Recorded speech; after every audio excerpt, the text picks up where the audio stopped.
أعوذ بالله من الشيطان الرجيم بسم الله الرحمن الرحيم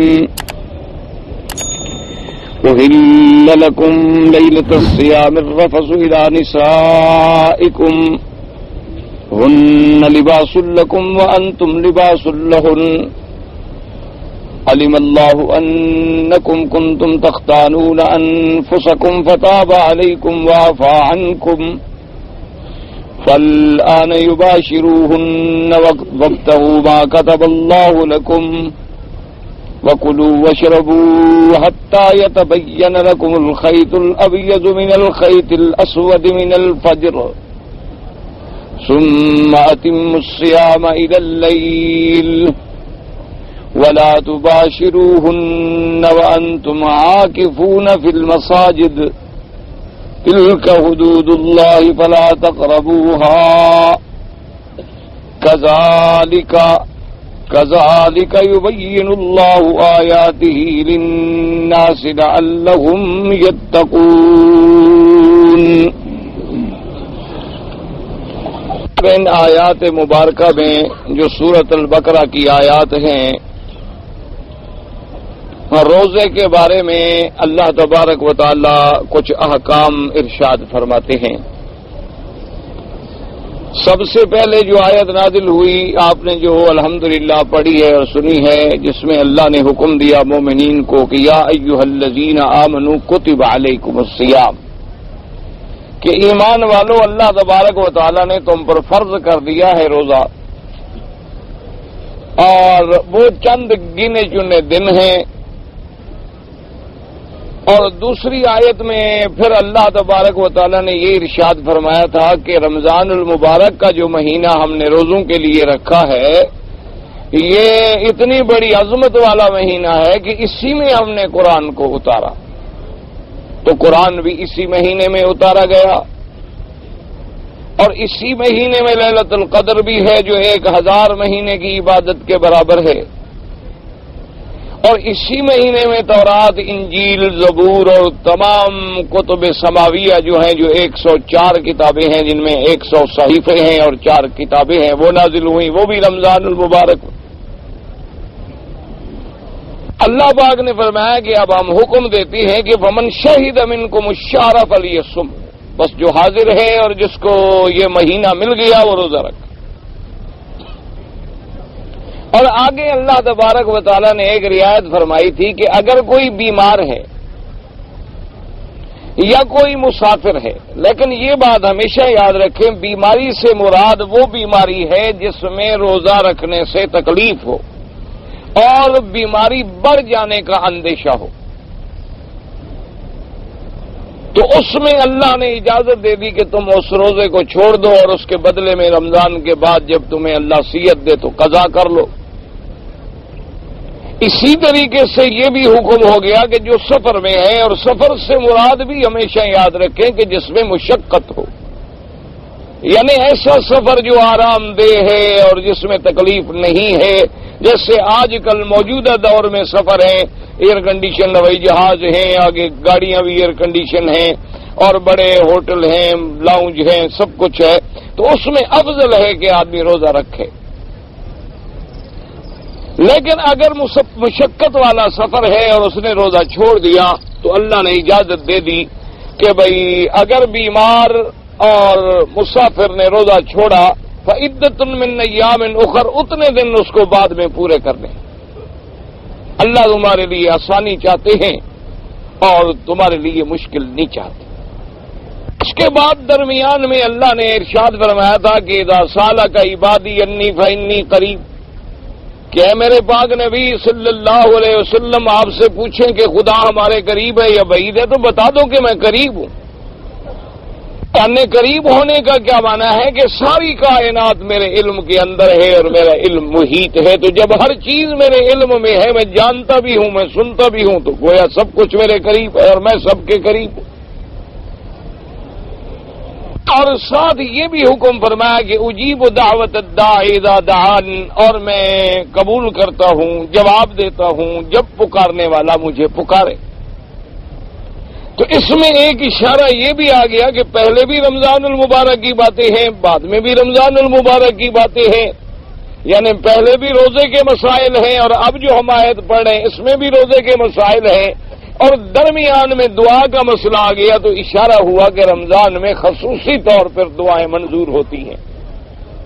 رمضان المبارک کا مہینہ جو ہے رحمت کا، مغفرت کا، عتق عن النار کا مہینہ ہے، اور رمضان المبارک کا مہینہ جو ہے اتنی بڑی رحمتوں اور دعاؤں کا مہینہ ہے کہ افطار کے وقت میں مسلمانوں کے لیے اللہ نے ایک ایسی گھڑی رکھی ہے کہ اس میں اگر وہ دعا مانگتے ہیں تو اللہ قبول فرماتے ہیں افطار کے بالکل قریب میں، یعنی افطار کرنے والے کی ایک دعا منظور ہوتی ہے۔ ان مسائل کے ذکر کرنے کے بعد اللہ پاک نے اب یہ مسئلہ بیان فرمایا کہ احل لکم لیلۃ الصیام الرفث الی نسائکم ہن لباس لکم وانتم لباس لہن۔ اللہ نے فرمایا احل لکم، ہم نے حلال کر دیا تمہارے لیے۔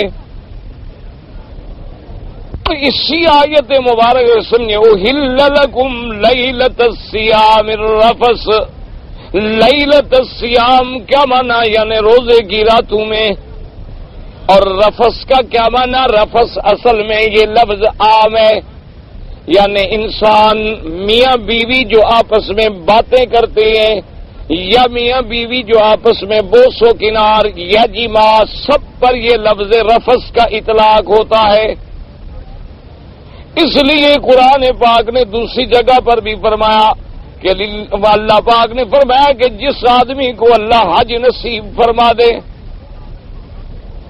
جو آدمی حج کے لیے آئے، فلا رفث ولا فسوق ولا جدال فی الحج، اللہ نے فرمایا کہ جب احرام کی حالت میں تم آ جاؤ تو خبردار فلا رفث، اب کوئی شہوت والی باتیں بھی نہ کرو، شہوت والے اشارات و کنایات بھی نہ کرو، اپنی بیوی سے بھی، غیر سے تو مطلقاً حرام ہے لیکن احرام میں اپنی بیوی سے بھی حرام۔ تو لفظ رفث یاد رکھو عام لفظ ہے، یعنی کوئی آدمی کوئی شہوت والی بات کرے یا کوئی ایسا اشارہ یا کوئی ایسا کنایا کرے جس سے آدمی کے قوات شہوانیت کو انگیخت ہو، تو اس کو بھی رفث کہتے ہیں اور جمع کرنے کو بھی رفث کہتے ہیں۔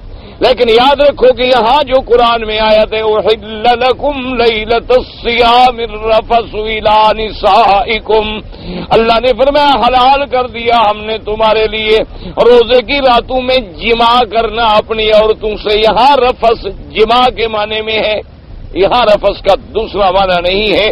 یہاں معنی یہ ہے کہ اب رمضان المبارک کے مہینے میں رات کو میاں بیوی کا ملنا، میاں بیوی کا جماع کرنا، ایک دوسرے سے تمتع حاصل کرنا، یہ سب چیزیں جو ہے اللہ نے حلال کر دی۔ لیکن اسی چیز میں ایک بات سمجھیں کہ پہلے جیسے لفظ آیا تھا نا، یا ایھا الذین آمنوا کتب علیکم الصیام، ایمان والو تم پہ ہم نے روزہ فرض کیا ہے، کما کتب علی الذین لکھ دیا ہے جیسے تم سے پہلوں پر لکھا گیا، یعنی فرض ہوا۔ اچھا وہاں لفظ کوتبہ کا ہے، آگے لفظ فمن شہد منکم الشہر فلیصمہ، جو حاضر ہو اس مہینے میں اور چاند پائے روزہ رکھے۔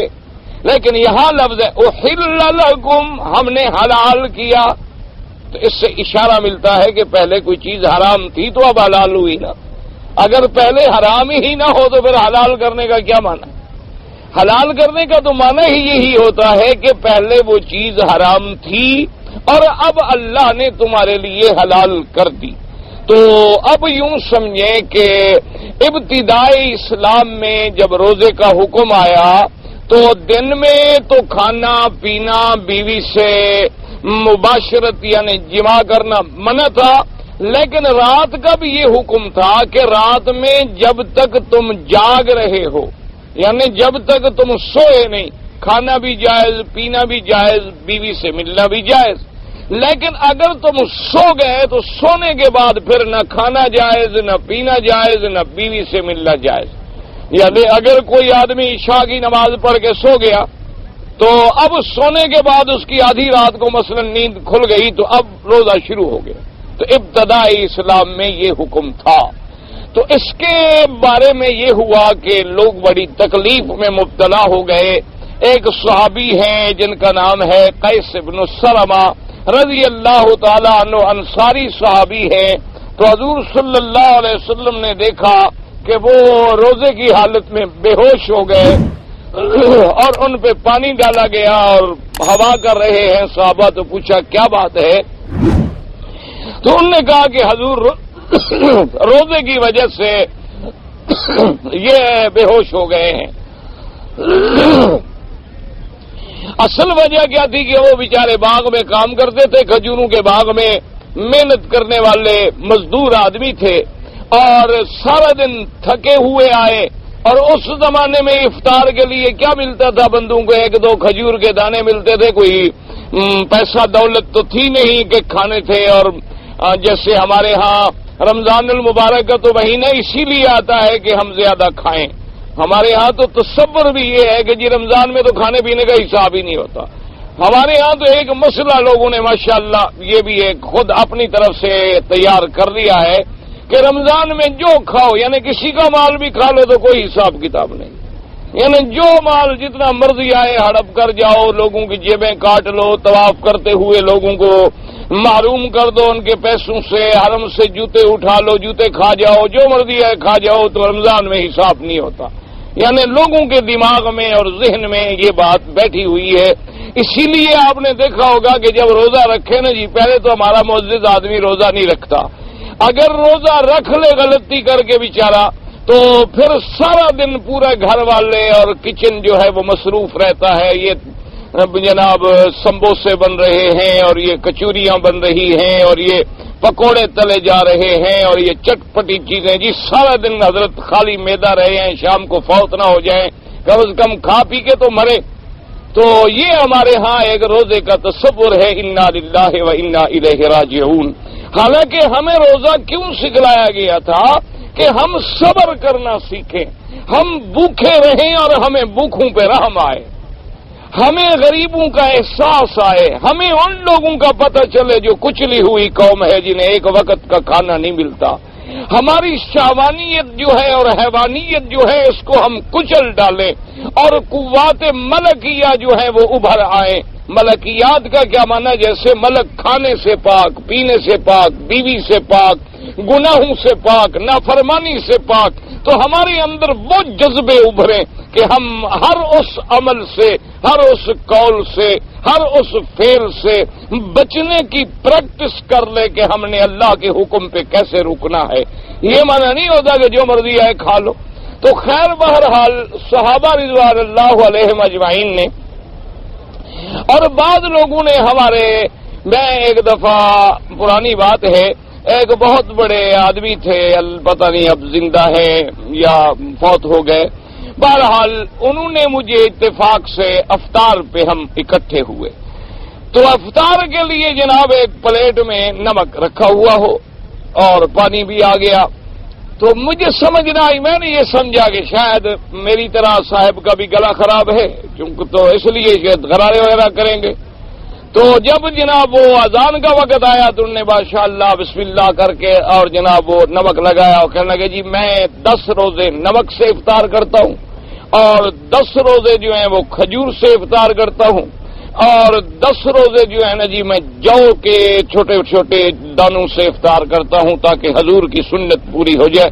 میں نے کہا جی آپ ذرا نماز پڑھ لیں پھر میں دیکھتا ہوں آپ حضور کی سنت کتنی پوری کرتے ہیں. کہنے لگا جی کیا مطلب؟ میں نے کہا ابھی دیکھتے ہیں نا کہ کھانے میں کتنی ڈشیں آتی ہیں. سنت تم نے یہی سمجھا ہے کہ بس نمک لگا کے زبان پہ لگا لو افطار ہو گیا، سنت رسول کی پوری ہو گئی. اب جناب جوں مغرب کی نماز ختم ہوئی اور جناب وہ ٹیبل بھرے ہوئے کھانے کے آدمی گنتے گنتے بھی تراویح کی نماز نکل جائے. تو میں نے کہا حضرت یہ بھی سنت رسول ہے. میرے مدنی پاک نے تو کبھی گھی لگی کھانا روٹی چکھی نہیں. حضور صلی اللہ علیہ وسلم کے دسترخوان پہ تو کبھی 2 کھانے نہیں آئے. ظالمو تم یہ نمک لگا کے سنت رسول کے دعوے کرتے ہو، کچھ شرم کرو. کیا سنت رسول ہے؟ کیا تماشا تم نے بنا رکھا ہے؟ کہ اس طرح بس نمک لگا لو گے تو سنت رسول پوری ہو جائے گی. یہ بالکل جھوٹ ہے. کوئی سنت نہیں کہ نمک کے ساتھ روزے افطار کیے جائے. کوئی سنت نہیں ہے کہ جو کے ساتھ روزے افطار کیے جائے. یہ لوگوں کی جہالت ہے اور اپنے ہوائے نفس کی اتباع ہے. بلکہ شریعت کا حکم یہ ہے کہ اگر اللہ توفیق عطا فرمائے تو روزہ جو ہے کھجور سے افطار کرے. اور کھجور بھی اگر تمہیں رطب ملے، تازہ ملے، یعنی بالکل سوکھی نہیں بلکہ جو تازہ کھجوریں ہوتی ہیں، اگر وہ ملے تو سب سے افضل ہے. اگر وہ نہ ملے تو پھر جو کھجور مل سکتی ہو، کھجور پہ افطار کرنا جو ہے یہ سنت رسول اللہ حضور صلی اللہ علیہ وسلم کی. اور اب ایمان سے آپ لوگ مکے میں رہتے ہیں، مدینے میں رہتے ہیں، اللہ دعا کرو اللہ رہنا قبول فرمائے اور اللہ ہمیں رہنے کے قابل بھی بنائے اور اللہ ہمیں ان جگہوں کا ادب بھی نصیب فرمائے. اب آپ ایمان سے دیکھیں یہاں جتنے عرب ہیں رمضان میں کھجوروں کا ان کے پاس اہتمام ہوتا ہے کہ نہیں ہوتا؟ سارا سال کھجوریں وہ فریزر میں رکھتے ہیں تاکہ رمضان میں ہمیں تازہ کھجور جو ہے مل سکے. اور جن کو حضور محمد مدنی کی اتنی سنت عزیز ہے وہ وہابی ہیں اور تم نمک چاٹنے والے عاشق رسول ہو. خدا کا خوف کریں. یعنی جو لوگ اتنی تلاش میں ہیں کہ روزہ جب افطار ہو تو سنت محمد مصطفیٰ پوری ہو جائے، سارا سال حفاظت کرتے ہیں اپنے گھروں میں. اور میرے نبی نے فرمایا اس گھر میں کبھی برکت نہیں ہوتی جس گھر میں کھجور نہ ہو. فرمایا اس گھر میں اس دسترخوان پہ برکت نہیں ہوتی جس پہ کھجور نہ ہو. حضور صلی اللہ علیہ وسلم کی تو محبوب ترین چیز کیا تھی؟ کھجوریں. اسی لیے بی بی عائشہ صدیقہ فرماتی ہے کہ واللہ ما شبع آل محمد، فرمایا میرے مدنی کے خاندان بیوی بچے اہل بیت نے پیٹ بھر کے کھجوریں بھی کبھی نہیں کھائیں جب تک خیبر فتح نہیں ہوا. حضور نے تو پیٹ بھر کے کھجوریں نہیں کھائی اور ہم رمضان میں 28 قسم کی ڈشیں رکھتے ہیں سامنے اور دعویٰ کریں جی سنت رسول ہے، جی ہمیں حضور کی سنت پوری کرنے کا بڑا شوق ہے. یہ اس قسم کی باتیں جو ہیں تم مولوی مکی کو دھوکہ دے سکتے ہو، لیکن کیا خدا نہیں جانتا تمہارے اندر کتنا عشق ہے سنت رسول کا؟ اللہ نہیں جانتے کہ تمہارے اندر کتنی تڑپ ہے، محبت ہے حضور پاک صلی اللہ علیہ وسلم سے؟ کیا ہم اپنے خدا کو بھی دھوکہ دے سکتے؟ تو اس لیے مسئلہ سمجھیں کہ حضور پاک نے جب دیکھا کہ صحابی بے ہوش ہے، انہوں نے کہا حضور وہ تھکے ہوئے آئے اور افطار کرنے کے بعد نماز پڑھی، پھر عشاء پڑھی، سو گئے. اب جب جاگ ہوئی تو روزہ شروع ہو گیا، تو لہذا ان کا روزہ تو 18, 19, 20 گھنٹے کا روزہ ہو گیا. وہ بیچارے پھر دن میں کام کرتے رہے. تو ایک تو یہ واقعہ پیش آیا حضرت قیس بن سلمہ کا. اسی طریقے سے کچھ صحابہ نے رات کو جب نیند کھلی تو میاں بیوی آپس میں مل بیٹھے. اسی طریقے سے یہ واقعات بھی پیش آئے. سب نے حضور کی خدمت میں عرض کیا تو اللہ تبارک و تعالی نے قرآن میں یہ احکام نازل فرمائے کہ احل لکم لیلۃ الصیام الرفث الی نسائکم ہن لباس لکم وانتم لباس لہن. اور اگلی آیت بھی نازل ہو گئی کہ میرے مدنی اب ہم نے رعایت کر دی ہے، اب رات میں بالکل کھانا بھی حلال، پینا بھی حلال، میاں بیوی کا ملنا بھی حلال، صبح صادق تک یہ ہم نے رعایت کر دی. اپنے بندوں کو کہہ دو. تو پہلے جو چیز حرام تھی اس کو اللہ نے حلال کر دیا. اچھا اسی میں ایک مسئلہ یہ بھی سمجھو کہ اللہ نے یہ تو فرما دیا کہ احل لکم لیلۃ الصیام الرفث الی نسائکم، ہم نے حلال کر دیا، لیکن حرام کرنے والا حکم قرآن میں موجود ہی نہیں. مسئلہ سمجھو کہ بھئی رات کو میاں بیوی کا رمضان کی رات میں ملنا حرام ہے، یہ قرآن مجید میں کہیں نہیں. اچھا بھئی رات کو کھانا پینا حرام ہے، یہ پورے قرآن میں کہیں نہیں. تو جب وہ حکم قرآن میں نہیں ہے تو کیا مطلب یہ ہوا کہ پہلے ابتدائی اسلام میں رات کا ملنا جو ہے وہ احادیث میں فرمان رسول میں موجود ہے کہ ملنا حرام تھا، کھانا پینا بھی سونے کے بعد اٹھ کے کھانا بھی حرام تھا. تو اب نتیجہ کیا نکلا کہ جو میرے مدنی کا فرمان ہے وہ بھی گویا اللہ کا حکم ہے، کیونکہ اگر اس کا مرتبہ حکم خدا بندی کا نہ ہوتا تو اللہ فرماتے کہ پہلے کوئی حکم ہے ہی نہیں. اللہ نے فرمایا نہیں پہلے تو حرام تھا اب ہم نے حلال کیا، یعنی گویا جو رسول پاک نے حکم دیا تھا وہ بھی میرا حکم ہے، وہ بھی میرا حکم ہے، کیونکہ میرا مدنی صلی اللہ علیہ وسلم اپنی طرف سے کوئی حکم جاری نہیں فرماتے بھائی بیٹھ جائیں ذرا ساتھی تکلیف ہو رہی ہے، جن دوستوں کو تکلیف ہوتی ہے بیٹھ جائیں، ایک دم سمجھ لیں، یعنی حکم رسول جو ہے وہ بھی دراصل حکم خدا ہوتا ہے۔ اس لیے اللہ نے فرما دیا کہ من یطع الرسول فقد اطاع اللہ، جس نے بھی میرے مدنی کی اطاعت کی اس نے گویا میری اطاعت کی۔ فرمایا ما آتاکم الرسول فخذوہ وما نہاکم عنہ فانتہوا، جن چیزوں کا اللہ کا رسول تمہیں حکم کرے اس کو دے لو اور جس سے منع کرے اس سے رک جاؤ، کیونکہ اللہ کا رسول کبھی اپنی طرف سے حکم نہیں دیتے۔ اس سے یہ مسئلہ بھی سمجھ آ گیا کہ وہ لوگ جو اللہ معاف کرے ہر مسئلے میں یہ کہہ دیتی ہیں کہ جی قرآن میں تو یہ مسئلہ نہیں ہے، یہ رجم والا مسئلہ جی قرآن میں تو نہیں ہے، اور یہ جناب پردے والا مسئلہ قرآن میں تو بڑا اختصار سے آیا ہے، اور فلاں مسئلہ، تو یاد رکھیں جو مسئلہ قرآن میں ہو یا حدیث محمد مصطفیٰ میں ہو، یعنی کسی نے کتنا بہترین جملہ کہا ہے، اس نے کہا کہ جب یہ کہا جائے نا کہ یہ قرآن میں ہے تو یوں سمجھا کرو کہ محمد عربی بھی تو گویا قرآن کی عملی تفسیر ہیں، یعنی اللہ نے قرآن میں جو لفظ اتارے، جو کلام اتارا، جو کلام اپنا نازل فرمایا، اس کی تصویر عملی اگر دیکھنی ہو تو وہ محمد الرسول اللہ ہے۔ تو گویا ایک قرآن تو یہ ہے جو اللہ نے اپنے لفظ اور کلام اتارا ہے، اور وہ بھی قرآن ہے جو محمد پاک صلی اللہ علیہ وسلم نے اپنے نمونہ عمل سے ہمیں دکھلا دیا ہے۔ اس لیے سمجھا کریں تو اس میں یہ مسئلہ بھی سمجھ آ گیا۔ اچھا، اور تیسرا مسئلہ یہ بھی یاد رکھیں کہ نسخ اور منسوخ جو ہے بھی پہلے قرآن میں ایک حکم تھا، پھر قرآن میں دوسرا حکم آ گیا اور پہلا حکم جو تھا وہ منسوخ ہو گیا۔ جیسے اللہ نے فرمایا یا ایھا المزمل یا ایھا المزمل قم اللیل الا قلیلا نصفہ او انقص منہ قلیلا او زد علیہ ورتل القرآن ترتیلا۔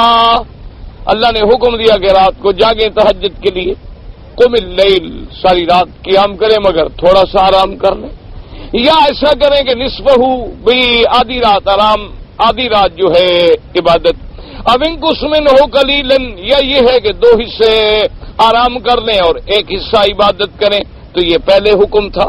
لیکن بعد میں اللہ نے رعایت کر دی، فرمایا علم ان سیکون منکم مرضی وآخرون یضربون فی الارض یبتغون من فضل اللہ وآخرون یقاتلون فی سبیل اللہ فقرؤوا ما تیسر منہ۔ اللہ نے فرمایا ہم جانتے ہیں کہ تم میں ایسے بھی ہوں گے جو بیمار ہیں، کمزور ہیں، ایسے بھی ہوں گے جو مجاہد ہیں اللہ کے راستے میں جہاد کرنے والے، ایسے بھی ہیں جو تاجر ہیں، تجارت کرنے والے، کام کرنے والے، رزق کمانے والے، ان کو رات کا دو حصے جاگنا یا آدھی آدھی رات جاگنا جو ہے بڑا مشکل ہے۔ اللہ نے فرمایا میرے مدنی ہم نے پہلا حکم ختم کر دیا، ہم نے اپنے بندوں پہ رعایت کر دی، فقرؤوا ما تیسر منہ، اب ساری رات میں اللہ تمہیں جتنی بھی تہجد پڑھنے کی توفیق دے پڑھ لیا کرو، چاہے 2 رکعت پڑھ لو، چاہے 4 رکعت پڑھ لو، 6 پڑھ لو، 8 پڑھ لو، 10 منٹ جاگ لو، 15 منٹ جاگ لو، 20 منٹ جاگ لو، جتنا تم سے ہو سکے کر لو۔ اب پہلا حکم بھی قرآن میں تھا اور دوسرا حکم بھی قرآن میں تھا اور منسوخ ہو گیا، لیکن یہاں یہ مسئلہ بھی ہمیں سمجھ آیا کہ پہلا حکم تو قرآن میں نہیں ہے، وہ حکم تو حدیث پاک میں ہے، وہ حکم تو فرمان رسول میں ہے، تو کبھی اللہ اس حکم کو جو سنت میں ہے لیکن قرآن میں نہیں، اس کو بھی قرآن کی آیت بھیج کے منسوخ فرما دیتے ہیں۔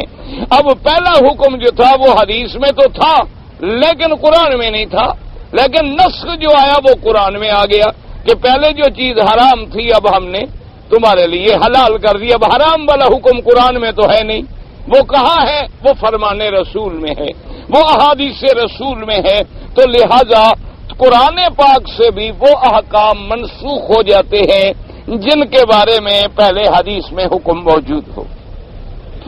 اب جناب اگلی بات سمجھیں کہ اللہ نے ہمارے لیے حلال کر دیا احل لکم لیلۃ الصیام الرفث، رفث مانا جماع کرنا، الرفث الی نسائکم، اللہ نے فرمایا کیوں ہم نے حلال کیا، ہن لباس لکم وانتم لباس لہن علم اللہ انکم کنتم تختانون، اللہ نے فرمایا کہ عورتیں تمہارا لباس ہیں اور تم ان کا لباس ہو، ہن لباس لکم وانتم لباس لہن، لباس ماننا یہ جو آپ نے پہنا ہوا ہے یہ لباس ہے۔ اچھا اب یہ بات سمجھو کہ لباس عورت کو کیوں کہا گیا، اللہ نے قرآن میں عورت کو لباس بھی کہا ہے، اور اللہ تبارک و تعالی نے قرآن میں عورت کو حرث بھی کہا ہے، حرث کہتے ہیں کھیتی، سمجھ آ گئی بات؟ تو یہاں تو اللہ نے فرمایا ہے قرآن مقدس کی اس آیت میں کہ ہن لباس لکم وانتم لباس لہن علم اللہ انکم کنتم تختانون انفسکم فتاب علیکم وعفا عنکم فالآن باشروہن، یہاں لفظ آ گیا ہن لباس لکم وانتم لباس لہن۔ اچھا جی دوسری جگہ قرآن کیا کہتے ہیں، فرماتے ہیں فاتو حرثکم انا شئتم، اللہ تبارک و تعالی نے فرمایا کہ تم آؤ اپنی کھیتی میں جیسے چاہو جس طرح چاہو، وہاں لفظ حرث آیا کہ عورت کو اللہ نے مرد کے لیے کھیتی بنایا ہے۔ اچھا اسی طرح لفظ فراش بھی آیا ہے عورت کے لیے، جیسے حدیث میں آتا ہے الولد للفراش وللآخر الحجر، کہ بھئی بچہ جو ہے وہ تو فراش کا ہے، عورت کا ہے، یعنی صاحب نکاح کا ہے، تو وہاں لفظ فراش ہے۔ تو اس لیے علماء نے فرمایا کہ دراصل جو ہے یہ کنایات ہیں، تاکہ تم بات سمجھو کہ اللہ نے مرد اور عورت کو آپس میں اتنا ایک دوسرے کے قریب رکھا ہے، اتنا ان میں اتصال ظاہری اور باطنی ہے کہ جیسے لباس کا اتصال ہے، یعنی جیسے لباس بدن کے ساتھ لگا ہوا ہے، یہ اتصال جو ہے نا جی ظاہری باطنی مانوی، یہ قرب صرف میاں اور بیوی کو حاصل ہو سکتا ہے اور کسی کو۔ دیکھو نا جی انسان کی بیٹی ہے، حالانکہ بیٹی بڑی عزیز ہوتی ہے آدمی کو، بہن بڑی عزیز ہوتی ہے، ماں بہت بڑا مقدس رشتہ ہے، لیکن ماں سے یہ قرب و اتصال جو ہے جائز نہیں ہے، صرف بیوی سے ہے۔ تو اس لیے اللہ نے اس کو لباس بھی فرما دیا، اور دوسری بات یہ فرمائی کہ حرث لکم، اشارہ ہو گیا کہ جیسے تمہاری زمینوں سے تمہارے لیے اللہ نے کھیتی پیدا کی ہے، اسی طرح اللہ تبارک و تعالی نے تمہاری بیویوں کو تمہاری نسل کا ذریعہ بنایا ہے کہ اسی سے اللہ تمہیں اولاد دیتے ہیں، اور پھر آگے اولاد جو ہے اولاد در اولاد نسل در نسل جو ہے چلتی ہے اور تیرا نام زندہ رکھتی ہے، تو یہ تمہارے لیے کھیتی بھی ہے۔ اچھا اسی طرح سے علماء نے ایک مسئلہ یہ بھی نکالا کہ اللہ نے فرمایا نا کہ انا شئتم، کہ جس طرح تم چاہو، کیا مانا کہ میاں اور بیوی استعمال تو صرف اس جگہ کو کر سکتے ہیں جہاں سے کھیتی پیدا ہوتی ہے، جہاں سے بچہ پیدا ہوتا ہے، کیونکہ دوسرا مقام جو ہے وہ اس سے بچے پیدا ہونے کا یا کھیتی کہنے کا تصور کوئی بھی نہیں کر سکتا، کوئی عقل مند آدمی بھی۔ تو لہذا حکم شریعت میں یہ ہوا کہ میاں بیوی آپس میں جس طرح چاہیں، کوئی شریعت منع نہیں کرتی، جس طرح وہ چاہیں ملیں، لیٹ کے، کھڑے ہو کے، بیٹھ کے، جیسے پیار چاہے کریں، میاں بیوی ہے، بیوی میاں ان کے لیے حلال ہیں، لیکن شرط یہ ہے کہ ہر اس والے مقام سے استعمال کر سکتے ہیں، اس کے علاوہ کوئی مقام استعمال کرنا جو ہے وہ شریعت میں منع ہے۔ اس لیے حضور نے فرمایا من اتی امرأۃ فی دبرہا، جس شخص نے اپنی عورت کو وضع غیر فطری الٹے طرف سے جمع کیا، فرمایا اللہ کی اس پہ لعنت ہو۔ اور اسی طرح حکم ہے کہ جو آدمی عمل لوط کرتے ہیں، یعنی لڑکوں سے بدفعلی کرتے ہیں یا اپنی عورتوں سے بدفعلی کرتے ہیں، تو ان کی سزا یہ ہے کہ زانی کے لیے تو کوڑے تھے، ان کی سزا یہ ہے، حضرت علی فرماتے ہیں قتل کر کے ان کو آگ میں زندہ جلا دو۔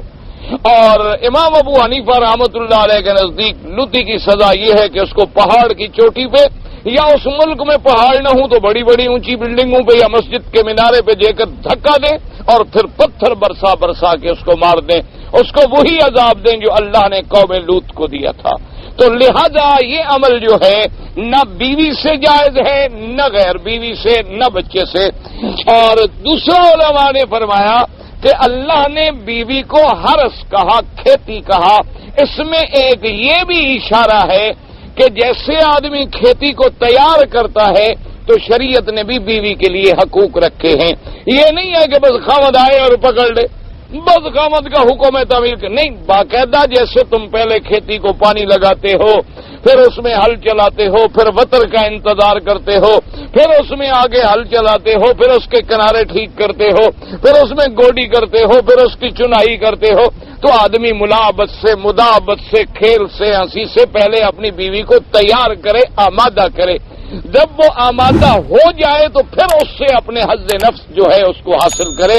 یہ بھی عورت کا ایک حق ہے۔ یہ نہیں ہے کہ بھئی وہ یہ سمجھے کہ بس ٹھیک ہے جی عورت ہے، بھئی تم باہر سے آ رہے ہو، تمہاری خواہش ہے، ممکن ہے عورت کی خواہش اس وقت نہ ہو، تو اس لیے اسلام نے یہ بھی حق دیا ہے اس کو۔ اور بلکہ علماء نے، فقہاء نے یہ لکھا ہے کہ اگر کوئی آدمی اپنی بیوی سے ہنسی مذاق کر رہا ہے، بوس و کنار کر رہا ہے، میاں بیوی لیٹے ہوئے ہیں آپس میں پیار محبت کی، تم باہر نہیں آتے ہو کیونکہ جب تک کہ تم کپڑے نہ پہن لو۔ اچھا، فرض محال تم نے شلوار پہنی ہوئی ہے لیکن قمیض نہیں ہے، سر پہ ٹوپی نہیں ہے، اور باہر کوئی معزز آدمی آ جائے ملنے کے لیے، تم نہیں آتے، کہتے ٹھہرو جی ذرا میں کپڑے چینج کر لوں، میں لباس پہن لوں، میں باہر آنے کے قابل تو بنوں، حالانکہ شرعاً تم کوئی ننگے تو نہیں ہو۔ شریعت میں تو ناف سے لے کر گھٹنے تک سطر ہے، وہ تم نے چھپایا ہوا ہے، لیکن اس کے باوجود بھی تم ظاہر نہیں آتے ہو، تو لباس کا معنی ہی سطر ہوتا ہے۔ اللہ نے فرمایا تم عورت کا سطر ہو اور عورت تمہارا سطر ہے۔ کیا معنی؟ وہ تمہیں چھپانے کا ذریعہ بنے اور تم اسے چھپانے کا ذریعہ بنو۔ یہ نہ ہو کہ تم اسے نچانے کا ذریعہ بنو اور وہ تمہیں بغیرت بنانے کا ذریعہ بنے۔ اسلام نے عورت اس لیے نہیں رکھی کہ تم تو عورت کو اس لیے رکھو کہ ہاتھ میں ہاتھ ڈال کے جناب ڈسکو شروع کر دو، اور تم اسے ٹیبل پہ لے آؤ، فلور پہ لے آؤ، بازاروں میں لے آؤ، اسے کلبوں میں لے آؤ، پارکوں میں لے آؤ، اور عورت تمہیں اتنا ذلیل کر دے، اللہ معاف کرے، کہ ساری دنیا انگلیاں اٹھا اٹھا کے کہے کہ دیکھو وہ دیوس جا رہا ہے جس کی بیوی پھرتی ہے بازاروں میں فلاں کے ساتھ، تو فرمایا نہیں، تم تو اس کا لباس بنو، وہ تمہارا لباس بنے، تم اس کو چھپاؤ، وہ تمہیں چھپائے۔ اور علماء نے فرمایا کہ لباس میں ایک اشارہ یہ بھی کیا گیا کہ جیسے لباس بدن کو چھپا لیتا ہے، مرد عورت کو گناہوں سے چھپا لے اور عورت اپنے مرد کو گناہوں سے چھپا لے۔ کیا معنی ہے؟ کیوں؟ اگر بیوی اپنے خامد کی فرما بردار ہے، آج ہمارے گھروں میں یعنی آپ اندازہ کریں کہ 80% جو خرابیاں ہیں وہ اسی لیے ہیں کہ بیویاں اپنے شوہر کے حقوق کو ادا نہیں کرتی، اور وہ صحیح معنوں میں، حالانکہ یاد رکھو کہ سب سے پہلا حق ہی مرد کا یہ ہے جس کے بارے میں شریعت نے حکم دیا ہے کہ وَلَوْ عَلَى التَّنُّورِ، کہ اگر کوئی عورت تنور پہ کھڑی ہوئی کھانا لگا رہی تھی، روٹیاں پکا رہی تھی، لیکن خاوند کی تمنا ہے، خواہش ہے، بلایا ہے، تو عورت انکار نہیں کر سکتی۔ اسی طرح وَلَوْ عَلَى الرَّحْلِ، اگر وہ اونٹ کی پلان پہ میاں بیوی سفر کر رہے ہیں اور پردہ موجود ہے، پلان جیسے پہلے شغد بوتے تھے، اگر میاں کی خواہش ہے تو عورت انکار نہیں کر سکتی۔ اسی طرح حدیث مبارک میں آیا کہ اگر رات کو خامد نے اپنی بیوی کو بلایا اور بیوی کو کوئی عذر نہیں تھا، یعنی حیض نہیں تھا، نفاس نہیں تھا، کوئی بیماری نہیں تھی اللہ کے ہاں، اور اس نے انکار کیا، تو فرماتے ہیں کہ ساری رات اللہ کے فرشتے اس پہ لعنت کرتے رہتے ہیں کہ تم نے اپنے خاوند کا حق ادا نہیں کیا۔ اور اسی لیے ہمیشہ اصولی بات ہے، یاد رکھ لو کہ جب حلال کے دروازے بند کر دو گے تو حرام کے دروازے خود بخود کھل جائیں گے۔ جب بیوی اپنے خاوند کے حقوق ادا نہیں کرے گی تو لازمی بات ہے کہ خاوند بھی باہر جا کے منہ مارے گا، اور خاوند اپنی بیوی کے اگر حقوق ادا نہیں کرے گا، جیسے کہ ہمارے ماشاءاللہ بعض بڑے بڑے صوفی لوگ ہیں، سبحان اللہ، اللہ کے گھر کی محبت میں 5-5 سال سے یہاں ہیں اور بیوی اپنے گھر میں ہے، اور بعض لوگ ماشاءاللہ دولت اور دنیا کمانے کی وجہ سے 4 سال 5 سال سے مکہ شریف میں رہتے ہیں اور بیوی شریف اپنے ملک میں ہے، تو اس کے پاک رہنے کا ذمہ دار کون ہے؟ سوال پیدا نہیں ہو سکتا ہے؟ دیکھو بھئی، آخر تم بیوی والے ہو، بوڑھے ہو، تمہارا دل اگر تمنا کرتا ہے تو عورت کا بھی تو دل اسی طرح تمنا کرتا ہے۔ اگر تمہیں خواہش ہوتی ہے تو عورت کو بھی اسی طرح خواہش ہوتی ہے، بلکہ بعض اطباء کے نزدیک تو عورت میں شہوانیت کا مادہ مرد سے بھی زیادہ ہوتا ہے۔ یہ تو علیحدہ بات ہے کہ اللہ نے اس میں حیا رکھ دیا ہے، ورنہ تو خدا رحمت کرے پتہ نہیں انجام کیا سے کیا ہو جاتا۔ تو اس لیے اللہ نے فرمایا کہ ہن لباس لکم وانتم لباس لہن، تم عورت کے لیے بمنزل لباس ہو اور عورت تمہارے لیے بمنزل لباس ہے۔ اور اسی لیے علماء نے فرمایا من آیاتہ ان خلق لکم من انفسکم ازواجا لتسکنوا الیہا وجعل بینکم مودۃ ورحمہ، اللہ نے فرمایا کہ میں نے تمہاری جنس میں سے تمہارے لیے بیویاں بنائی ہیں، کیوں؟ تاکہ تم سکون حاصل کر سکو اور تمہارے درمیان میں مودت و رحمت پیدا ہو سکے۔ اس لیے علماء نے فرمایا جس عورت سے خامد کو سکون نہ ملے وہ عورت کہلانے کی حقدار نہیں، اور جس میاں بیوی کے درمیان میں مودت و رحمت پیدا نہ ہو، محبت پیدا نہ ہو، وہ بھی میاں بیوی کہلانے کے حقدار نہیں، کیونکہ اللہ نے عورت پیدا ہی اسی لیے فرمائی ہے۔ اور اسی طرح فرمایا ہن لباس لکم وانتم لباس لہن، اور یہاں سے یہ بھی اشارہ نکلا کہ جیسے تیرا ان پہ حق ہے اسی طرح ان کے بھی تجھ پر حق ہے۔ وَلَهُنَّ مِثْلُ الَّذِي عَلَيْهِنَّ بِالْمَعْرُوفِ، اللہ نے فرمایا یہ نہ سمجھو کہ عورت پہ صرف مرد کا حق ہے، بلکہ مرد پر بھی عورت کے اسی طرح کے حق ہے کہ اس کے سکنہ کا انتظام کرے، اس کے رہائش کا انتظام کرے، اس کے نفقے کا انتظام کرے، اس کے خرچے کا انتظام کرے، اور اسے ہر قسم کے کاموں سے بچا کے رکھے۔ یہ اس کی ذمہ داری ہے، یہ خامند کی ذمہ داری ہے، کیونکہ الرجال قوامون علی النساء بما فضل اللہ بعضهم علی بعض، اللہ پاک نے یہ قوامیت کی صفت جو ہے وہ مردوں کے ذمہ لگا دی ہے۔ اچھا اب اللہ نے آگے فرمایا علم اللہ انکم کنتم تختانون انفسکم فتاب علیکم وعفا عنکم، اللہ نے فرمایا اللہ جانتے ہیں کہ رمضان کی راتوں میں تم نفسوں میں خیانت کرتے ہو، کیوں؟ انسان ہے، اب تھکا ہوا ہے، نیند سے اٹھا، بھوک لگ رہی ہے، غلطی سے کھا بیٹھا، غلطی سے پی بیٹھا، یا اسی طرح سے آدمی ہے اور جوانی ہے اور صحت ہے اور شباب ہے اور گھر ہے، رات ہے، آدھی رات کو نیند کھل گئی، جوان بیوی موجود ہے، خیانت کر بیٹھا۔ جیسے کہ بعض صحابہ سے ایسی باتیں سرزد ہو گئیں، حتیٰ کہ ایک روایت میں یہ بھی آتا ہے حضرت عمر رضی اللہ تعالیٰ عنہ نے حضور کی خدمت میں آ کے عرض کیا کہ یا رسول اللہ میں تو برباد ہو گیا۔ حضور نے فرمایا کیا ہو گیا تجھے؟ انہوں نے کہا حضور رمضان کی رات میں اپنی بیوی سے مل بیٹھا، تو یہ تو منع تھا بیوی سے ملنا، تو اس لیے میں ہلاک ہو گیا۔ یعنی اندازہ کریں حالانکہ بیوی تھی لیکن شریعت میں چونکہ ملنے کی اجازت نہیں تھی، تو حضرت عمر رضی اللہ تعالیٰ عنہ اتنے گھبرائے کہ فرمایا میں تو برباد ہو گیا، میں تو ہلاک ہو گیا۔ اسی لیے اب مقام صحابہ کو سمجھو کہ مقام صحابہ اتنا عظیم ہے کہ تم تصور نہیں کر سکتے، یعنی جو ان سے غلطی ہوئی ہے وہ قیامت تک کے لیے دین بن گیا ہے۔ اگر ان سے غلطی نہ ہوتی تو قیامت تک امت رعایت سے فائدہ اٹھاتی؟ اللہ نے قرآن نازل کر دیا ابھی رات کو ملنے کی تمہیں اجازت ہے۔ اللہ نے فرمایا فتاب علیکم وعفا عنکم، اللہ نے مہربانی کر دی تم پہ اور اللہ نے معاف کر دیا۔ اچھا جی کیا کریں؟ فالآن باشروہن، اب تم رات میں روزے والی رات میں جماع کر سکتے ہو، لیکن یاد رکھو یہ حکم نہیں کہ کرو، اصلا سمجھا کرو، یہ حکم نہیں کہ فلاں باشرہن بس اب تم ان سے جماع کرو، یہ معنی نہیں ہوتا۔ معنی کہ اب جماع کرنے کی اجازت ہے، کوئی نہ کرے تو ٹھیک ہے اور زیادہ عبادت میں وقت گزارے۔ جیسے حدیث پاک میں آتا ہے کہ جب آخری عشرہ آ جاتا تھا تو بی بی فرماتی ہے کہ کانا شد مئزرہ وایقظ اہلہ، او کما قال کہ حضور پاک اپنی چادر کس کے باندھ لیتے تھے اور اپنے گھر والوں کو بھی عبادت کے لیے جگاتے تھے. تو چادر کے کس کے باندھ لینے کا معنی اشارہ تھا کہ اب حضور بیویوں کے قریب نہیں آتے تھے, بس اللہ تبارک و تعالیٰ کی عبادت میں مشغول رہتے تھے. لیکن اللہ تبارک و تعالیٰ نے ہمیں اجازت جو ہے وہ دے دی. اچھا جی, اب دوسرا اگلا مسئلہ جو یہ آیت ہے, کلوا واشربوا حتی یتبین لکم الخیط الابیض من الخیط الاسود من الفجر. اللہ نے فرمایا اب رمضان کی راتوں میں کھاؤ پیو, رات کو کھانا بھی حلال پینا بھی حلال. کب تک کھاتے پیتے رہو؟ حتی یتبین لکم الخیط الابیض, جب سفید ڈورا سفید دھاگا کالے دھاگے سے بالکل علیحدہ ہو کے واضح ہو جائے.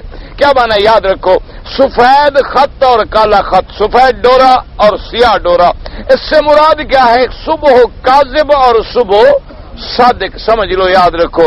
اچھا, صبح کاذب کا کیا معنی؟ صبح کاذب یہ ہوتی ہے کہ ایک روشنی ایسے سیدھی اوپر چلی جاتی ہے, پھیلتی نہیں, یہ تو صبح کاذب ہے. اور صبح صادق وہ ہوتی ہے جس سے روشنی پھیلنی شروع ہو جائے. اچھا, یہ مسئلے اس وقت تھے کہ اب آپ جنگل میں ہیں, آپ کے سامنے افق ہے اور صبح صادق آپ دیکھ سکتے ہیں, تو وہاں تو آپ دیکھ کے فیصلہ کریں گے. لیکن جیسے اب ہم شہروں میں ہیں, مکانوں میں ہیں, بادل ہیں, ہمیں نظر نہیں آتا, تو اب جو گھڑیاں بڑیاں چیزیں بن گئی ہیں ان کے مطابق آدمی عمل کرے گا کہ یہ بھئی صبح صادق فلاں منٹ پہ ہو جاتی ہے. اچھا, علماء نے فرمایا کہ یاد رکھو من الفجر کی قید اس لیے لگائی گئی, یہ معنی نہیں ہے جیسے بعض لوگوں کو بڑی غلط فہمی ہوئی ہے. حدیثوں میں انہوں نے پڑھا نا جی کہ صحابہ ساری کھاتے رہے حتیٰ کہ صبح ہو گئی, تو بعض لوگوں نے یہ مسئلہ سمجھ لیا کہ بھئی صبح ہو جائے تب بھی کھانا جائز ہے, فجر کی اذان ہو جائے تب بھی جلدی جلدی کھا لو. بعض لوگوں نے یہ مسئلہ بھی لکھا کہ بھی آدمی سو گیا تھا, اذان فجر ہو رہی ہے اور نیند کھل گئی, تو بھئی جلدی جلدی جب تک اذان ہو رہی ہے کھا لو پی لو. یہ بات نہیں ہے, بلکہ مقصد یہ, اگر یہ بات ہوتی تو پھر حضور یہ نہ فرماتے. آپ نے فرمایا تم کو بلال کی اذان نہ منع کرے, بلال جب اذان دے, چونکہ وہ رات میں دیتے ہیں, تم کھاتے رہو. حتیٰ کہ اذان ابن ام مکتوم جب وہ اذان دے تو بند کر دو. اب عبداللہ ابن ام مکتوم اذان دیتے تھے صبح صادق ہوتے ہی فوراً, تو لہذا وہ کھانا جو ہے بند ہو گیا. اچھا, دوسری بات یاد رکھیں کہ اللہ نے فرمایا حالانکہ خیط الابیض من الخیط الاسود, لیکن آگے فرما دیا من الفجر. کیا مانا؟ ہاں یہ ہے کہ تم بلا وجہ یہ بھی نہ کرو کہ بھئی ابھی صبح صادق میں 20 منٹ دے رہے ہیں اور کہو جی کھانا بند کر دو, جی کھانا بند کر دو, بس بس بس بس بس بس, یہ وہم بھی نہ کرو. اور یہ زیادتی بھی نہ کرو کہ اذان ہو جائے اور تم کھا رہے ہو, صبح صادق ہو جائے اور تم کھا رہے ہو. جہاں جہاں صحابہ کے واقعات ہیں وہ اسی حدیث پہ معمول ہیں کہ بھی کھاتے رہے حتیٰ صبح ہو گئی. اس کا معنی یہ نہیں کہ وہ صبح صادق کے بعد بھی کھاتے رہے, معنی یہ تھا کہ وہ زیادہ سختی نہیں کرتے تھے جب تک کہ صبح صادق نہ ہو جائے. وہ عام کہنے پہ عمل نہیں کر لیتے تھے کہ بھئی ابھی صبح کاذب ہے, پوری طرح صبح نہیں ہوئی تو کیوں کھانا بند کر دیں. اور اسی لیے حضور نے بھی فرما دیا کہ افطار میں جلدی کرنا سنت ہے اور سحری میں تاخیر کرنا سنت ہے. یعنی افطار میں سورج ڈوبا اور افطار ہو گیا. اب تو ہم اذان کا اس لیے انتظار کرتے ہیں کہ مسلمانوں کے ہاں الحمدللہ سورج ڈوبنے کے فوراً بعد اذان ہو جاتی ہے, ورنہ روزے افطار کرنے کا تعلق اذان سے نہیں ہے. تم ایسی جگہ ہو جہاں اذان نہ ہو تو ویسے رہو گے کہ کوئی اذان دے تو میں روزہ افطار کروں. اب مولوی صاحب کو نیند آ جائے, وہ 1 گھنٹے کے بعد اذان دے تو ہمارا روزہ 1 گھنٹے اور رہ جائے گا. نہیں, مانا یہ ہے کہ ہمارا روزہ ثم اتم الصیام الی اللیل غروب شمس کے ساتھ ہے کہ سورج ڈوبا اور افطار کا جلدی کرنا سنت اور سحری میں مؤخر کرنا سنت, تاخیر کرنا سنت, جتنی تاخیر کرو. لیکن یہ یاد رکھو کہ جب اللہ نے آگے کیا فرمایا فلا تقربوها, اللہ نے فرمایا قریب بھی مت جاؤ. اس لیے علماء نے لکھا احتیاط اسی میں ہے کہ صبح صادق سے بھی 1-2 منٹ پہلے بند کر لو تاکہ تمہیں حکم ہے قریب بھی نہ جاؤ. یہ حکم نہیں کہ توڑو نا, پر میں اللہ کے حدیں ہیں, حدوں کے قریب بھی نہ جاؤ. ولا تقربوا مال الیتیم, فرمایا یتیم کے مال کے قریب بھی نہ پھٹکو، فرمایا ولا تقربوا الزنا، زنا کے قریب بھی نہ جاؤ۔ کیا مانا؟ جب تم غیر عورت سے علیحدہ ملو گے نہیں، غیر عورت سے باتیں ہی نہیں کرو گے، تو زنا کا خطرہ تو خود بخود ہی ختم ہو گیا نا۔ اب یہ ہے کہ تم کہو گے نہیں جی ہم زنا تو نہیں کرتے ہیں، لیکن ملنا ملانا تو جی آج کل کا رواج ہے، معاشرہ ہے، اب اس کے بغیر تو گزارا حضرت نہیں ہو سکتا ہے۔ تو پھر یہ مانا یہ ہے کہ اب آپ قریب آ گئے۔ جب قریب آ گئے، حضور نے فرمایا اس کی مثال ایسے ہے کہ جیسے تم اپنے کھیت کے باہر ایک باڑ لگا دیتے ہو کہ بھئی تاکہ جانور وغیرہ میرا گھاس نہ چریں۔ فرمایا جو بکریاں اس باڑ کے قریب ہوں نا، کبھی کبھی وہ اندر بھی منہ مار لیتی ہیں، لیکن اگر باڑ کے قریب بھی نہ آئے تو منہ کیسے ماریں گی؟ تو اس لیے اسلام نے پابندیاں لگائی ہیں کہ عورت اپنے گھر میں رہے اور غیر مرد سے نہ ملے، اختلاط پیدا نہ ہو، غیر محرم کو ہاتھ نہ ملائے، اتفاق سے سامنے آ جائیں تو مرد اور آنکھیں نیچے ڈال لیں، عورتیں اپنی آنکھیں نیچے ڈال لیں، بغیر ضرورت کے باہر نہ نکلیں، بغیر ضرورت کے کسی سے بات نہ کریں، اگر کوئی اجنبی بات کرے تو نرم لہجے میں جواب نہ دیں کہ اس کے دل میں کوئی بیماری پیدا ہو جائے، بلکہ سختی سے جواب دیں تاکہ اس کے دل میں کوئی شک و شبہ پیدا نہ ہو۔ تو یہاں بھی وہی حکم ہے کہ بھئی تمہیں کھانا پینا سب جائز ہے، بیوی سے ملنا بھی جائز ہے، لیکن کب تک؟ جب تک صبح صادق نہ ہو۔ جب صبح صادق ہو جائے تو اب سب کچھ ختم ہو گیا بس۔ اور ایک بات یاد رکھیں کہ فرض محال اگر ہم نے روزہ رکھا اور جناب بادل تھے جیسے آج بادل ہیں، اللہ اپنی رحمت کی بارشیں عطا فرمائیں، تو اس کے بعد ہم نے سوچا، تصور کیا، تحقیق کی کہ بھئی ڈوب گیا سورج، ہم نے کھانا افطار کر لیا۔ اچھا افطار کر کے بیٹھے تو سورج صاف نکلا ہے، تو اب کیا ہوگا؟ تو یاد رکھو اب ہم گناہگار تو نہیں ہوں گے، لیکن روزہ قضا کرنا پڑے گا، روزہ ہمیں قضا کرنا پڑے گا، چونکہ ابھی سورج موجود تھا اور ہم نے روزہ توڑ دیا، لیکن ہمیں گناہ نہیں ہوگا، اس لیے کہ ہم نے تو کوشش کی، ہم نے تو یہی سمجھا کہ سورج ڈوب گیا ہے، تو لہذا گناہ۔ اسی طرح دیکھیں مثال کے طور پر کہ ہم جناب سحری کھاتے رہے اور ہم نے کہا ابھی سحری بند ہوتی ہے 4 بجے، اور ہم نے دیکھا کہ ہماری گھڑی پہ تو ابھی 3:30 ہے، ٹھیک ہے ابھی آدھا گھنٹہ ہے، کھاؤ پیو جلدی کرو کھا لیں آرام سے، کھاتے رہے۔ اب جناب جب دیکھا تو آدھا گھنٹہ گھڑی غلط تھی، تو اس کا مطلب ہے کہ ہم نے تو صبح صادق کے بعد کھایا، تو نتیجہ کیا نکلے گا کہ ہم گناہگار تو نہیں ہوں گے، لیکن روزہ بھی نہیں ہوگا، ہمیں وہ روزہ قضا کرنا پڑے گا، کیونکہ ہم نے صبح صادق کے بعد کھا لیا ہے، اور صبح صادق کے بعد کھانا ہمارے لیے منع تھا۔ اسی طریقے سے اب یہ بات بھی سمجھیں کہ مثلا میاں بیوی ملے اور اتفاق کی بات یہ ہے کہ دونوں جب فارغ ہوئے تو صبح صادق ہو گئی، اب دونوں نے غسل بھی نہیں کیا اور کچھ بھی نہیں کیا، تو اسی حالت میں بھی وہ روزے کی نیت کر سکتے ہیں، اسی حالت میں بھی کوئی پانی کا گھونٹ فوراً پی کے نیت کر لیں، یا نہیں بھی پیا، پہلے پیا ہوا ہے، پانی کی ضرورت ان کو نہیں تھی تو نیت کر لی، انہوں نے روزہ ہو جائے گا، غسل بعد میں کر لیں، کوئی فرق نہیں پڑتا ہے، اس میں بھی اجازت ہے شریعت کے اندر۔ تو اللہ تبارک و تعالی نے ہمارے لیے یہ بڑی رعایتیں دی ہیں۔ ایک صحابی تھے عدی ابن حاتم، انہوں نے 2 دھاگے لے لیے، ایک سیاہ اور ایک سفید، وہ سرانے کے نیچے رکھ لیا۔ اب صبح کو جناب اس کو دیکھ رہے ہیں اور کھا بھی رہے ہیں کہ بھئی ابھی تو سفید اور سیاہ میں کوئی فرق نظر نہیں آ رہا، کھاتے رہے، وہ تو باہر تو سورج نکل آیا۔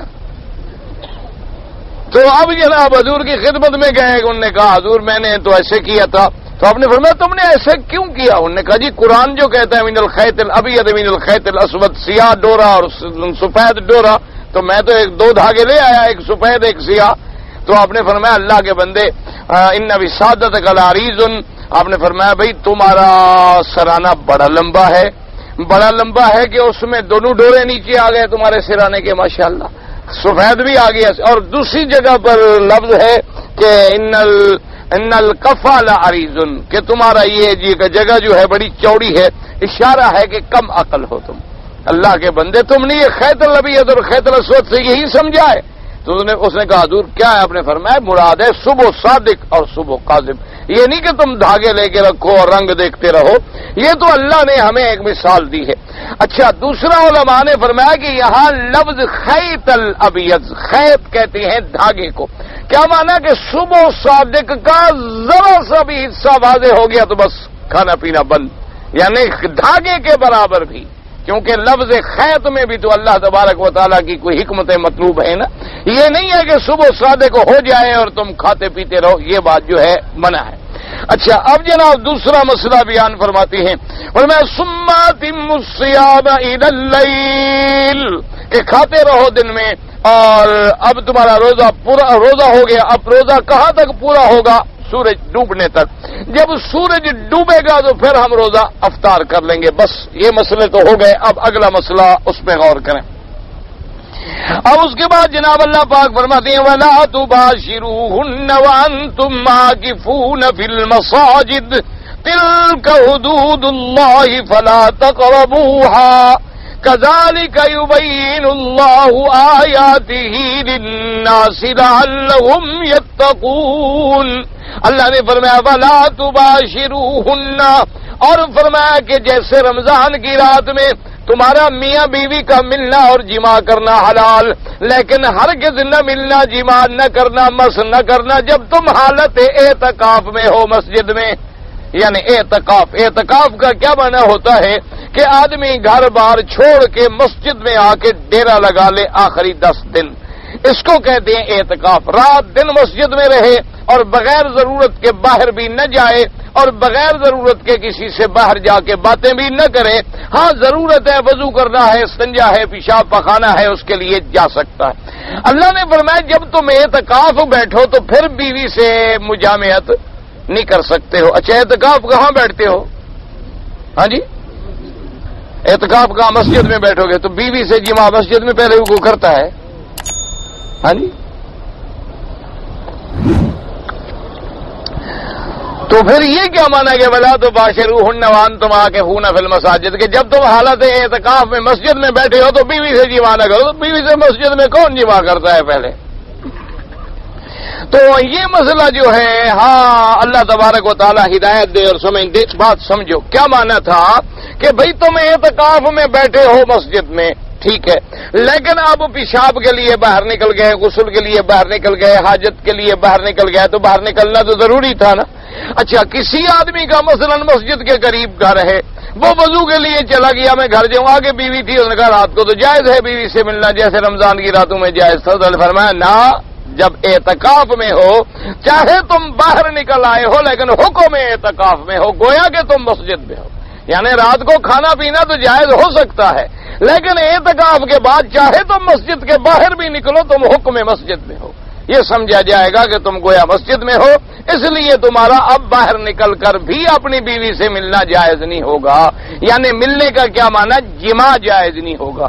ویسے بیوی مسجد میں آ جائے، خامد کو کھانا پہنچا دیا، کپڑا پہنچا دیا، خامد نے اس کو برتن دے دیے یا بات کر لی، یہ منع نہیں ہے۔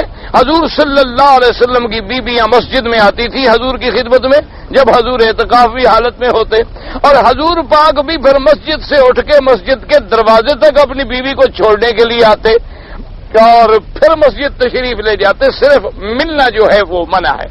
اچھا، اعتکاف کا حکم جو ہے وہ ہر مسجد میں ہے، لیکن بعض ائمہ فرماتے ہیں کہ مسجد سے مراد وہ مسجد ہے جہاں جمعہ ہوتا ہو، مسجد سے مراد وہ مسجد ہے جہاں جماعت سے نماز ہوتی ہو۔ تو بظاہر قرآن میں یہ لفظ نہیں ملتا، لیکن فقہا نے یہ لفظ کہاں سے نکالا؟ لفظ مسجد سے، کہ مسجد ہوتی ہی وہ ہے جہاں نماز ہو، جہاں جماعت ہو، کیونکہ جہاں جماعت ہی نہ ہو، نماز نہ ہو، تو پھر تو دکان میں کھڑے ہو جاؤ، دکان میں بیٹھ جاؤ۔ پھر اصل لفظ مسجد جو ہے وَأَنَّ الْمَسَاجِدَ لِلَّهِ إِنَّمَا يَأْمُرُ مَسَاجِدَ اللَّهِ مَنْ آمَنَ بِاللَّهِ وَالْيَوْمِ الْآخِرِ وَأَنْتُمْ عَاكِفُونَ فِي الْمَسَاجِدِ۔ تو جتنے ائمہ فقہا ہیں وہ اگر کوئی مسئلہ لیتے ہیں تو قرآن سے یا حدیث رسول سے، یہ ہماری جہالت ہے کہ ہم سمجھ بھی نہ سکیں اور ان پہ اعتراض بھی کرتے رہیں۔ تو اللہ تبارک و تعالی ہمیں بھی عقل عطا فرمائے کہ آخر لفظ مسجد کی قرآن نے کیا تعریف کی ہے؟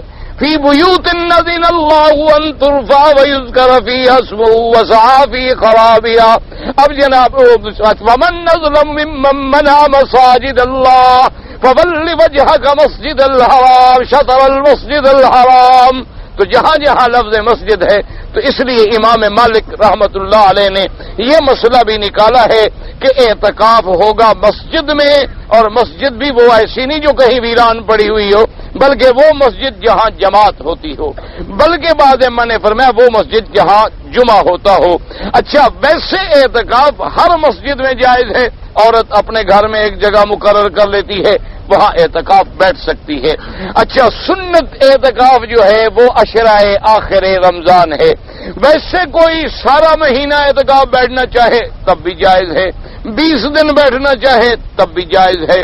بلکہ بعض علماء نے لکھا کہ جب آدمی مسجد میں داخل ہوتا ہے اور دعا پڑھتا ہے بسم اللہ والصلاۃ والسلام علی رسول اللہ اللہم افتح لی ابواب رحمتک، تو کہتی ہیں وہی وہ نیت کر لے کہ یا اللہ میں جتنی دیر مسجد میں رہوں اتنی دیر کے لیے میری اعتکاف کی بھی نیت ہے. تو اللہ پاک اس کو بھی اعتکاف کا ثواب عطا فرما دیتے ہیں، کیونکہ اب آپ نماز کے لیے تو آئے ہوئے ہیں، آپ نے مغرب بھی پڑھی، آپ نے عشاء بھی پڑھی، آپ نے 2-3 گھنٹے تو گزار لیے، تو اگر وہ ساتھ نیت کر لیں تو وہ ثواب بھی مل جاتا ہے. اچھا، اسی لیے یہ بھی مسئلہ سمجھ لو کہ ہے تو یہ سنت اعتکاف، لیکن اس میں ایک بات ہے کہ اگر ہمارے محلے والوں میں سے 2 آدمی بھی مسجد میں اعتکاف بیٹھ گئے تو پھر کسی پہ گناہ نہیں ہوگا. اگر کوئی نہ بیٹھے تو پھر ترک سنت کا گناہ ہوگا. اگر 2 آدمی 4 آدمی 1 آدمی بیٹھ گیا تو الحمدللہ گویا سارے محلے والے جو تھے وہ گناہ سے بچ گئے. لیکن اگر کوئی بھی نہ بیٹھا تو پھر ترک سنت کا گناہ جو ہے سب پہ لازم آئے گا. اب اللہ نے فرمایا تلک حدود اللہ، فرمایا جتنے میں نے حکم دیے احکام بیان کیے یہ اللہ کی حدود ہیں، حدیں ہیں. جیسے تم اپنی زمین کی حدیں لگا دیتے ہو، یہ میری حد ہے، اس کی حد ہے، اس کی حد ہے، یہ بھی اللہ نے حدود لگا دیے ہیں. فرمایا فلا تقربوا، ان حدوں کو نہ توڑنا، نہ توڑنے کے قریب جانا، قریب بھی نہ جانا تاکہ کہیں غلطی نہ ہو جائے. اللہ نے کھول کھول کے بیان کیا کذالک یبین اللہ آیاتہ للناس، کیوں لعلہم یتقون، تاکہ وہ تقوی حاصل کر سکیں اور پرہیزگاری حاصل کر سکیں. اور روزہ سب سے بڑا تقوی حاصل کرنے کا ذریعہ ہے. اللہ پاک آپ کو بھی اور مجھے بھی توفیق عطا فرمائے.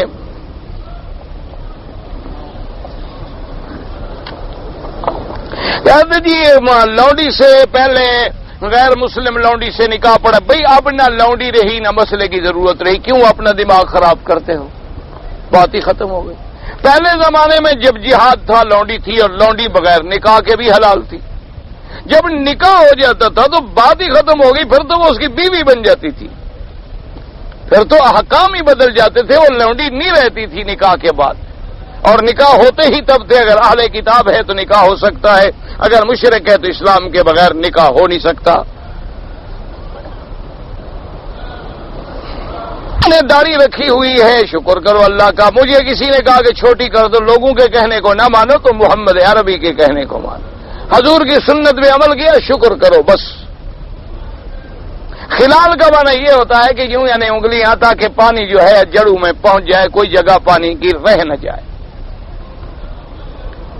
لفظ اللہ اکبر قرآن میں کتنی دفعہ ہے؟ گن لو. یہ تمہارا کام ہے، مولوی کا کام ہے کہ گنتا رہے. مسئلہ ہے کوئی. اونٹ کا گوشت کھانے سے امام احمد بن حنبل رحمۃ اللہ علیہ کے نزدیک دوبارہ وضو کرنا ہوتا ہے، اور باقی ائمہ کہتے ہیں وضو کی ضرورت نہیں، کلی کر لینا کافی ہے. مسجد کے ایک امام صاحب دوران نماز اپنی جگہ بدلتے رہتے ہیں. کیا معنی؟ یعنی اگر یہاں کھڑے ہوں تو وہاں چلے جاتے ہیں، جگہ بدلتے رہتے ہیں. کہ کیا معنی ہے؟ کیا معنی؟ یعنی کبھی وہاں نماز پڑھائی کبھی وہاں. تو کوئی وضاحت ہو تو میں جواب دوں.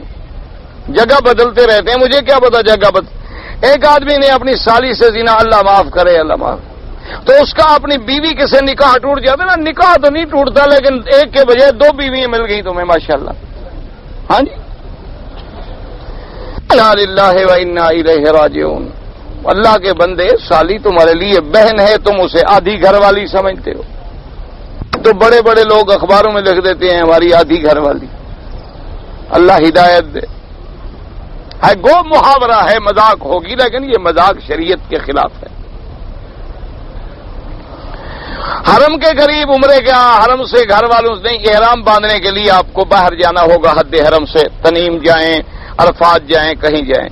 اگر جماعت ہو رہی ہے امام کے پیچھے جو آدمی ہیں ان کو کیا پڑھنا چاہیے؟ جماعت ہو رہی ہو امام کے پیچھے، امام ابو حنیفہ رحمۃ اللہ علیہ کے نزدیک کچھ بھی نہیں پڑھنا چاہیے، اور اہل حدیث علماء کے نزدیک اور شوافع کے نزدیک فاتحہ پڑھنی چاہیے، باقی کچھ نہیں پڑھنا چاہیے. والدہ کا حج کرنا ہے، بالکل کریں. تو کیا مسئلہ بتا دوں؟ والدہ کا حج آپ کر سکتے ہیں، بس ختم ہو گئی بات. 4 رکعت نماز، پہلی رکعت چلی گئی، دوسری رکعت میں شامل ہوا تو پھر 1 رکعت مکمل کر کے بیٹھ جائیں، پھر کھڑے ہو کے 2 رکعت پوری کر لیں. کیا وہ نام رکھ سکتے ہیں مثلا اللہ دیتا، ظفر اللہ؟ یہ تو ٹھیک ہے، تو اللہ ہی دیتا ہے، یہ نام کیسے غلط ہے؟